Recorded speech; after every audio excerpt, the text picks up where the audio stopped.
Task number 4. Inside our Nmap section of the complete beginner path on TryHackMe, we have scan types, an overview of scan types. When port scanning with Nmap, there are 3 basic scan types. There are TCP, synchronize, UDP. TCP connect scans -st, syn have open scans -ss, UDP scans -su. By using these switches, you will only scan for the specific type of port. Additionally, there are several less common port scan types, some of which we will also cover. Albeit in less detail, there are TCP null scans with a -sn, TCP fin scans with an -sf, and TCP Xmas scans -x. Most of this, with the exception of the UDP scans, are used for very similar purposes. However, they may be that they work.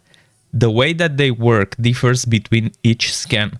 This means that while this one of the first 3 scans are likely to be your go-to in most situations, it's worth bearing in mind that other scan types exist.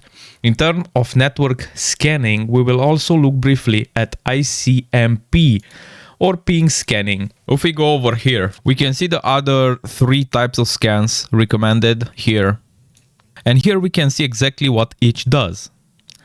For instance, TCP fin scan sets just the TCP fin bit.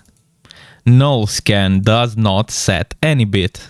Xmas scan sets the fin, push and urgent flags, lighting the packet up like a Christmas tree, right? So here we see examples of that. We see Nmap is just using the basic Nmap call.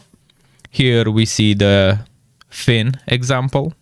And here it's a time switch. Here is the synchronized one. So basically these are more specific types of scans than what we've seen so far. You can read in here a lot on Nmap official page. You can just search the site or jump on the docs and read some more. Amazing. Answer the questions below. Our favorite question. Read the scan types introduction. Complete.